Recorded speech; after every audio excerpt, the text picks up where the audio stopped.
Well, I think the big thing is if you don't understand what's happening in your setting, you could be focused on entirely the wrong things. If you want to move forward, you have to begin with a good sense of where you are. That's the case in pretty much any profession, but it's especially true in teaching.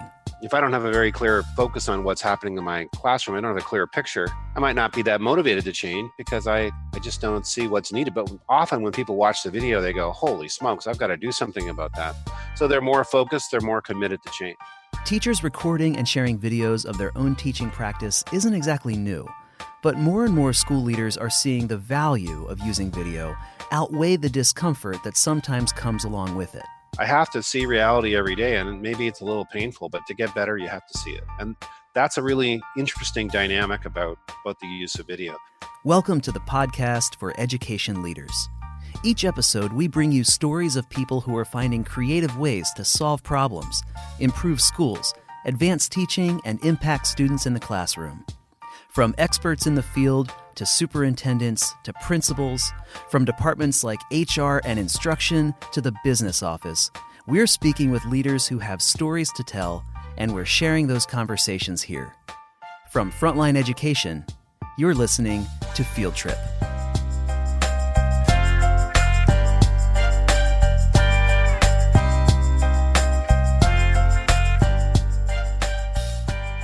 Dr. Jim Knight is a well-known researcher and speaker and is president of the Instructional Coaching Group. He's written numerous articles and books on instructional coaching, such as The Impact Cycle, Better Conversations, Unmistakable Impact, and Focus on Teaching. Today, we're speaking with him about the use of video as a tool to improve instruction. Dr. Knight, thank you for making time today. It's my pleasure. You've written and spoken about the use of video for high-impact instruction quite a bit. You have a book about it that came out in 2014 called Focus on Teaching. But we really have to start with thinking about video itself. Could you tell me a little bit, why is video important for educators to consider? Well, the first thing I'd say is that we've seen the power of video in lots of other fields. You wouldn't have a middle school football team in America that doesn't watch themselves on video, and lots of performing artists watch themselves on video, speakers. And the reason why I think video is so important is that it provides you with a picture of reality you can't get while you're actually doing the job. So a hockey player, for example, might not know how out of position he is, or how slowly he's trying in certain circumstances, or any number of different things, unless he sees the video. When he sees the video, he goes, holy smokes, I had no idea. And that's why athletes, whether they're in a middle school or they're in a university, or professional athletes, watch themselves on video all the time. And it's the same thing with teachers. What we found, and not just teachers, but people in the way they have conversations, the way people lead organizations in an educational context, just about everybody. But most people don't have a very clear picture of what it looks like when they have conversations or when they do their work. How do you think video can support effective professional development in K-12 then? What does that look like? Well, I think the big thing is if you don't understand what's happening in your setting, you could be focused on entirely the wrong things. So unless I see what's happening in my classroom, I could invest a whole bunch of time learning something that isn't actually what's needed. But when I see the video, I get a much clearer sense of where the priority should be. And the second thing is, if I don't have a very clear focus on what's happening in my classroom, I don't have a clear picture, I might not be that motivated to change because I just don't see what's needed. But often when people watch the video, they go, holy smokes, I've got to do something about that. So they're more focused, they're more committed to change. I can imagine someone saying, look, you've sold me on the value of video to support great teaching, but I don't think my teachers are going to be comfortable with it. I don't know where to start.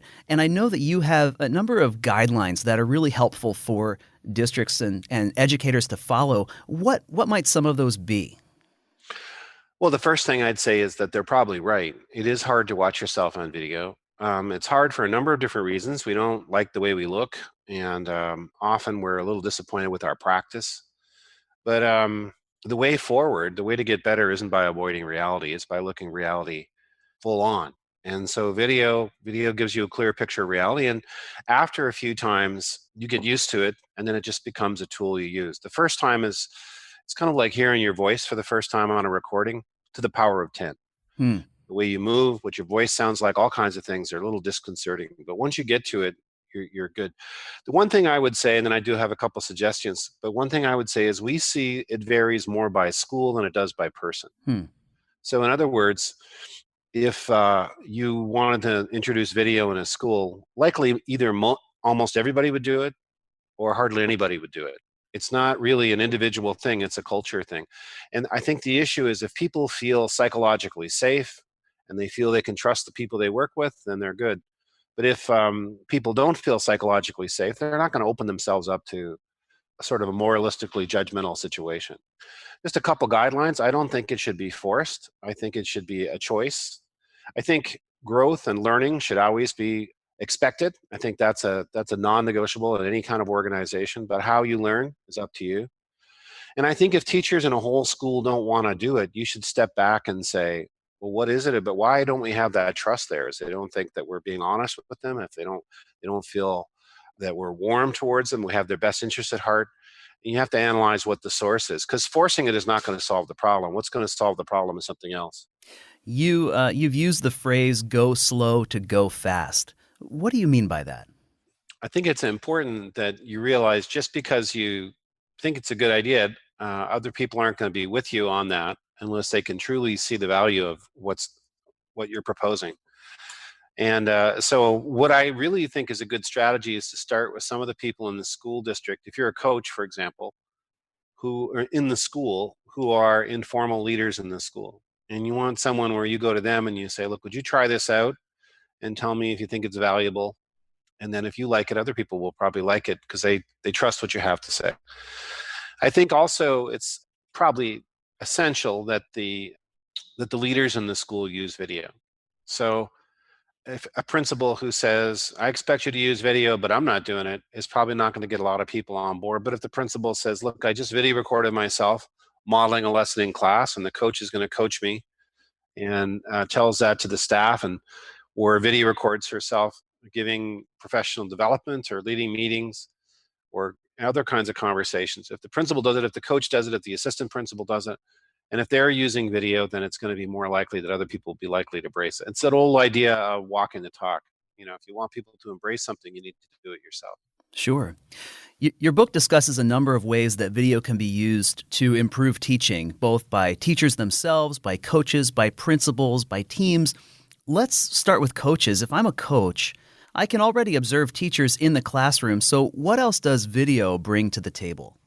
Well, the trouble is that people often don't have a clear picture of current reality because of a number of different perceptual errors. I'm not just talking about teachers. It's true of any kind of leadership position or any kind of performer or whatever. You know, we have a tendency to look for data, what's called confirmation bias, a tendency to look for data that reinforces our perceptions of things.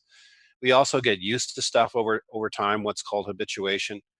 And so what we think is happening and what's really happening are often quite a bit different. And video also allows us a chance to see things we might not see. It doesn't have to be negative necessarily. So sometimes a coach will video record a class and the teacher will say, I heard my kids talking and I couldn't believe how supportive and encouraging they were. It was really a wonderful thing to see. Or I realized when I watched the video, the kids actually understood the activity even before I started. And so sometimes they'll see things that are good, not necessarily bad, or they'll see, you can't see everything. And so it provides a bigger picture.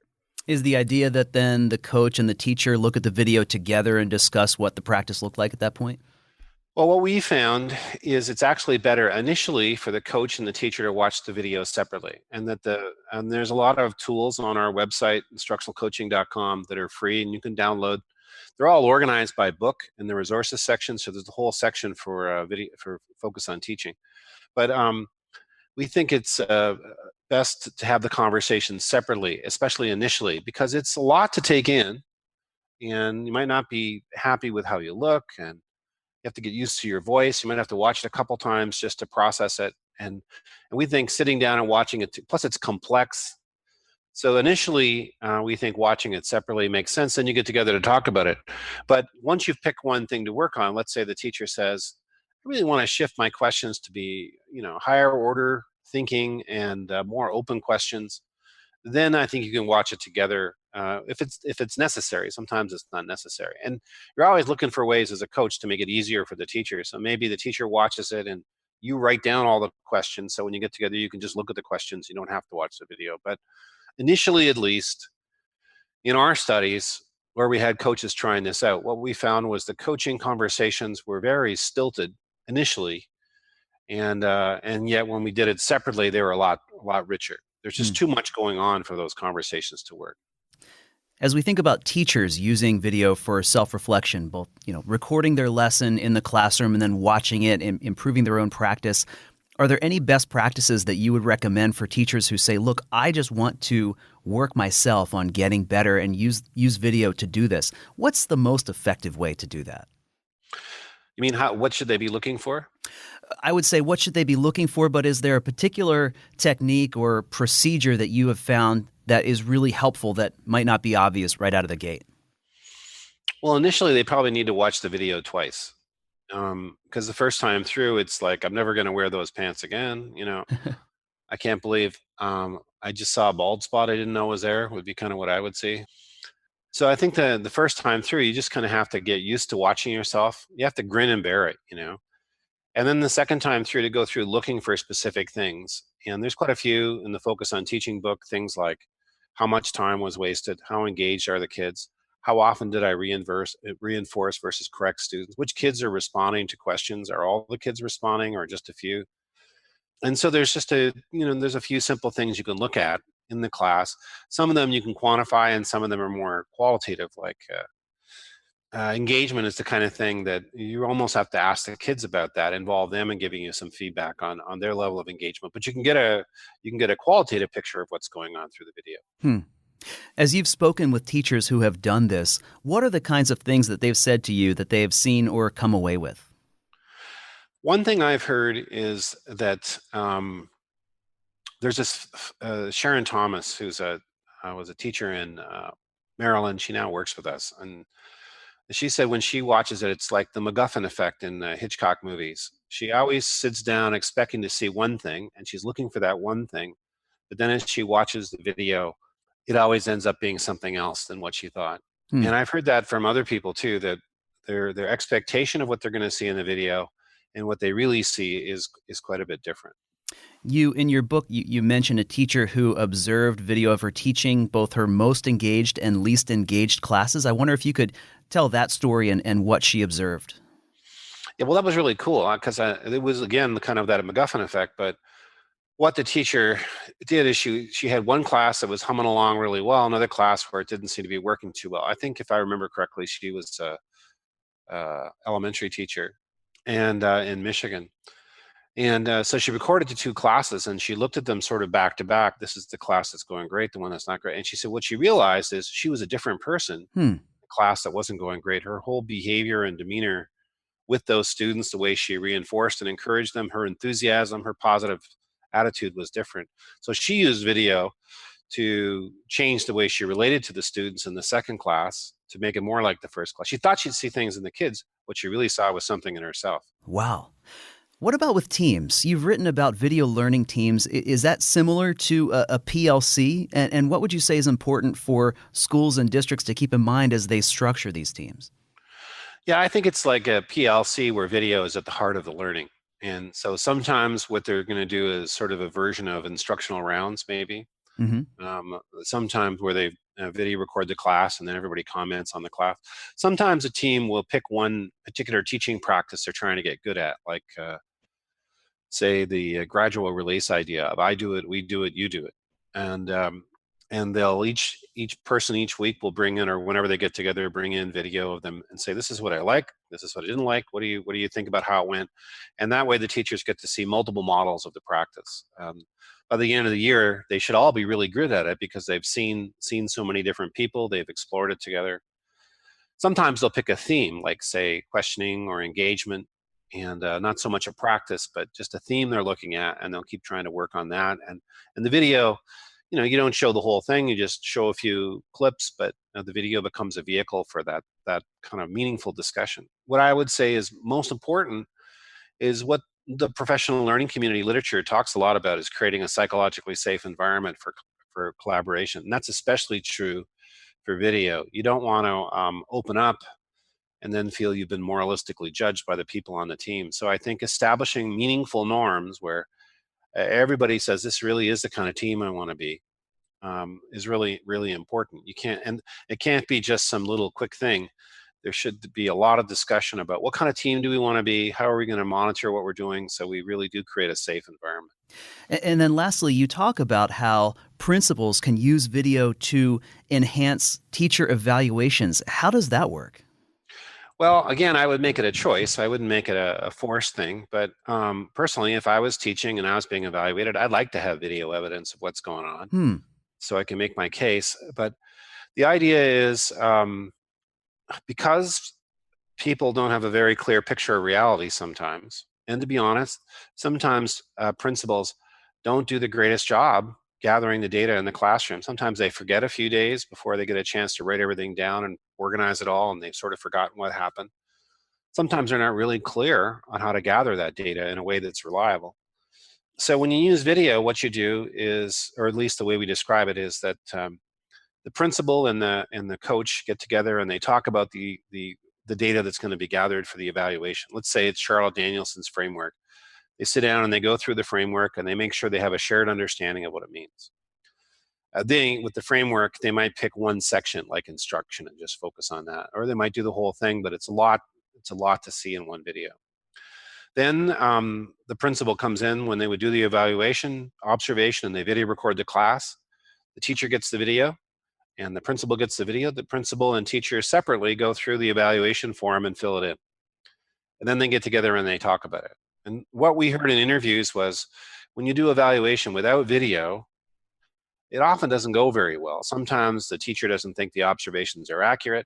Sometimes the teacher is unclear on what's really happening in the classroom. So the conversations are a little stilted, and they can be negative and not fostering growth. But when they both look at the video, they both analyze it, the conversations just are a lot more rich and meaningful. And there isn't a problem. The principal has to be able to justify her or his observations, so they need to be reliable in the way they gather the data. And the teacher sees really what's happening. And so a lot of the problems you have otherwise with those evaluation conversations kind of disappear when you do it this way. Now, evaluations can already be a bit of an anxiety-ridden process. Does using video add to this at all or impact that in any way? That's a good question, and I honestly don't have a good answer. I think a good reason though why I would say I would want to make it a choice. I think if a teacher doesn't feel right about it, we shouldn't force it on them. But it's there as I'm a principal, I'd say this is an option we can do if you want to do it, and then as more people do it, if it's really productive and helpful and not a painful ritual, but actually a stimulus for growth, and people like it, then other people will want to do it. So I think it could increase anxiety, but you're already pretty anxious anyway. So I don't know how much. The other thing is you could make it a kind of a formative process. So if somebody feels the class doesn't go that well, they could take another stab at using the video and see what they could do. Hmm. What do you think are the biggest hurdles, either real or imagined, that schools and districts face to using video to support improvements in practice? Well, the biggest hurdle is the culture of the school.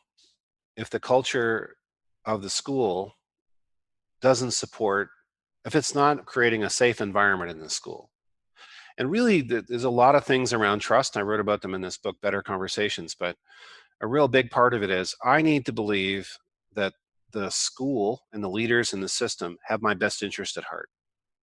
And if I know they've got my best interest at heart, it's going to be pretty easy for me to agree. But if I'm not sure of that, I'm gonna hesitate. And so I'd say it's really important to create a culture where that's going to happen. And the second thing is not just psychological safety, but sometimes there's a culture of talk versus a culture of action. And that is, we do workshops all the time and we talk about evaluation and we do school improvement, but nothing really changes. People will say, well, if I can get one good thing out of a workshop, it was worth it. And when you use video, the moment you push the red button on your phone or tablet, you move from a culture of talk to a culture of action. Once you look at the video, something has to happen. And it's actually, in some systems, it's kind of countercultural to actually be working on really doing things. What would you say are the biggest pitfalls that you have seen school systems fall into that prevents them from using video effectively? Well, I think if you force people to do it, they're naturally not going to want to do it. I think that would be the biggest mistake. I think trying to rush it through because you think it's a good idea. I think something has to happen after the video. That's why coaching is so important. So just watching your video and not having any idea how to improve or what to do. Like, I watched a video of myself presenting once and I thought, this is going to be great. I had such a great presentation. And then I watched it and it fell well short of my expectations. One of the things that I struggled with was my delivery just wasn't as smooth as I would have liked. It seemed kind of choppy. But I really didn't have anybody who was an expert on how to improve your delivery. I could have looked it up in books and stuff, but I'm not sure that would have been as helpful as someone who could have looked through the video and given me feedback and given me strategies right there. So I think to have a coach available to provide that support once a person talks the video is really going to increase the power of it. Out of curiosity, have you videotaped yourself since then to see if what you took away from that first time made any difference in your presenting? I use video all the time, and it's a kind of a funny question. Are you getting better? I'd like to think I'm getting better, but I'm getting older too. So like my memory isn't as sharp as it used to be, and I need more sleep. So maybe it's kind of counterbalancing, but we use video in all kinds of ways. So Jenny and I, for example, my wife and I, we video record conversations. We have conversations at the end of the day about what worked and what didn't go well, and we watch those on video sometimes. And we practice a lot of the communication skills and better conversations through video. If I'm leading a team, I'll watch video. It's easier for me to watch myself on video when I'm presenting than it is to watch a one-to-one conversation. I think other people might be different, but yeah, video is a central part of my own personal growth because you need feedback to grow. You need to see where you are. You need to see where you're trying to get to. And so it's a key part of what I do, not just professionally, but personally. I'm curious what it has looked like as you have come up with these practices that you have found to be effective in school systems.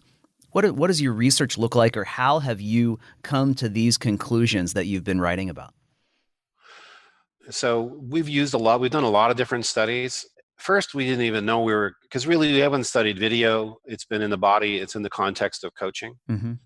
But at first, we didn't think we were even studying coaching. We were just trying to help teachers learn new teaching practices, and we knew they would need support. So we just kind of put people in schools and said, "Have at it." And then we had several grants funded by Gear Up, and they provided us an opportunity to put instructional coaches in all the middle schools and high schools in Topeka, Kansas, the home of Brown versus Board of Education. And that team that I led, we would meet every Friday afternoon. We'd spend a couple hours talking about what worked, what didn't work, how can we improve.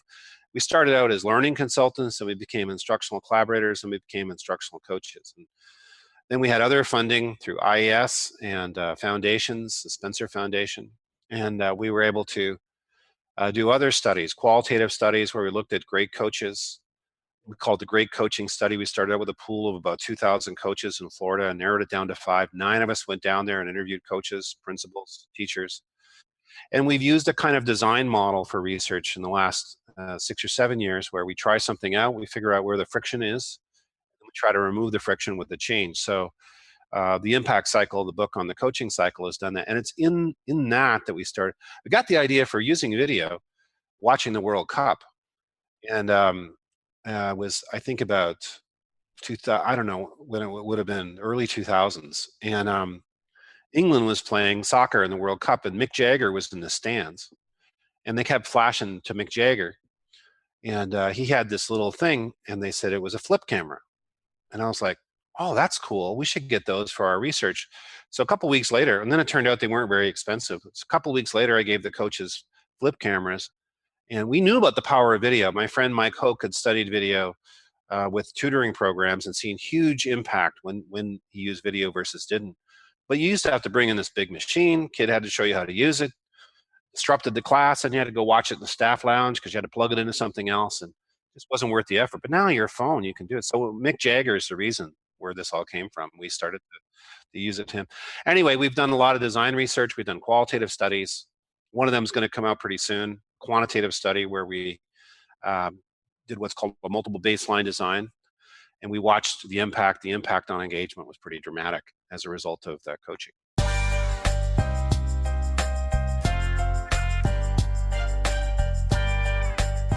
There's a kind of a paradox at the heart of all of this. The paradox is, to live a fulfilling life, you have to be getting better. You know, if you just stay the same all the time, something kind of shrivels up inside you. You impoverish your life if you don't grow and learn. That's why people read books. That's why there's so many self-help books and so forth. But to get better, you have to face reality, and that can be painful. And so the initial experience of getting better doesn't seem like it's nourishing your well-being at all. It feels, in fact, sometimes it could be really disappointing or unsettling. But you're not going to get to the point of feeling like you're really improving and growing unless you look at reality. So ironically, to get better, you have to feel worse first. You have to look at where you are. It's like right now I'm trying to get in shape so I can run more. And that means I have to lose weight. And I have to look at the scales every day and go, oh crap, I never should have had those chips and salsa. You know, I have to see reality every day, and maybe it's a little painful, but to get better, you have to see it. And that's a really interesting dynamic about the use of video. Sometimes people would rather not see reality because it hurts too much to look at reality. But in the long run, to really feel fulfilled, they have to be getting better. Dr. Jim Knight is author of Focus on Teaching, Using Video for High-Impact Instruction, as well as 2017's The Impact Cycle, What Instructional Coaches Should Do to Foster Powerful Improvements in Teaching. Dr. Knight, thank you again for speaking with us today. Hey, thank you. I learned so much about asking questions, just watching you ask questions. It was a pleasure. For more from Dr. Jim Knight, you can visit his site at instructionalcoaching.com. Thanks for listening. If you enjoyed this podcast, don't forget to subscribe. New episodes drop every 2 weeks. You can find us on Apple Podcasts, Google Play, pretty much anywhere you listen to podcasts. And to hear how Frontline Education's industry-leading software can help you as you recruit, hire, engage, and develop teachers and staff, visit frontlineeducation.com/fieldtrippodcast. For Frontline Education, I'm Ryan Estes. Thanks for listening, and have a great day.